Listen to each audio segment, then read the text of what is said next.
So this past weekend, I had the pleasure of helping run my brigade's Ranger Challenge, which is kind of like the Sandhurst thing that they have up at West Point, but this is at Fort Knox, Kentucky. You know, like the place with all the gold and stuff, like actually it was there.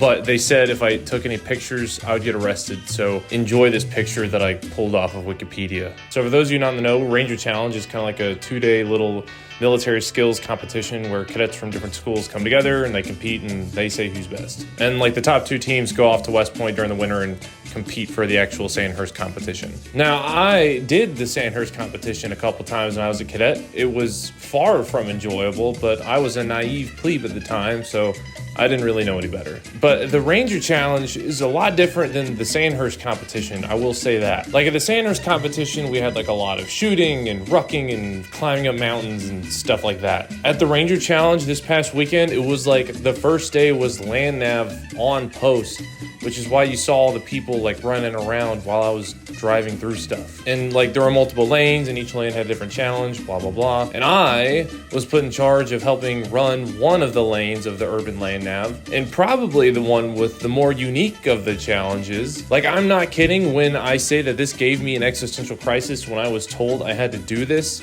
because I just could not grasp the absurdity of what I was actively doing. My job was to sit and hide in a van that was turned off at one of the points they had to go to and inspect to make sure that they had the items that were given to them. They brought those items to like the actual point. Those items in question being a gallon of water and an actual egg, like a raw egg that they got handed before they started the course. And if they didn't, they got knocked off their score. So like literally I had to like get out of my van and demand that I see that they have an egg in their hand. Hey, let me see that egg.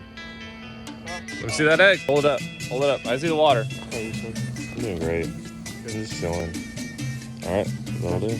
Like, if you think about it, every single moment in the whole universe, in all of history, had to line up exactly how it has up until the very moment where I was hiding in a van in a parking lot, asking college kids dressed in camouflage to show me their egg, and I'm struggling with that. The second day was like another land nav event, but instead of like normal compasses and maps, they were in a van that I was driving, and they were sitting next to me in the passenger seat, and they had to tell me exactly where to go. And if they thought we were at a point, they would ask, "Are we at a point?" And then like 9 times out of 10, I'd be like, "No." And then they'd sigh and, you know, go about finding where they actually were on the map. Now, driving a 12-passenger van that was designed for the highway off-road isn't the most comfortable thing in the world, but I guess I can put that on my resume right underneath egg inspector. Now, of course, it wasn't just as simple as them telling me where to go. No, that would be too easy. Actually, the way you would get the most points during that event is by finding the biggest rock you could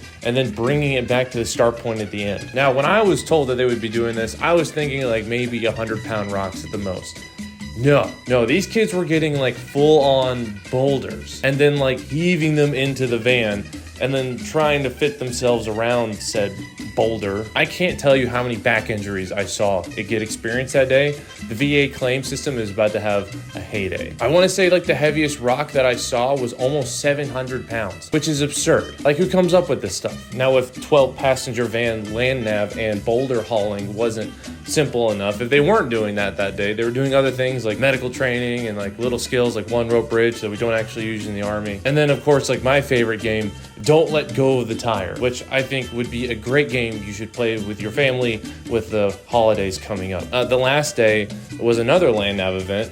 You're noticing a trend here. And it was a little bit more straightforward, and I was just sitting on a point in said van, but I wasn't hiding this time. But when they got to my point, I had to give them a random card. Like, I literally had to hold out a deck of cards and be like, pick a card, any card. Felt like a little magician there for a second. And then at each point, they would get a different card and then try to build like a good poker hand, which kind of doesn't make sense because they're not picking the actual cards, and there was like no benefit of getting someplace early or not. It was completely luck of the draw. So basically I went from egg inspector to off-road van driver to poker dealer, none of which I feel qualified to do, especially because I don't know how to play poker. And at this point in my life, I think I'm just not learning it out of spite.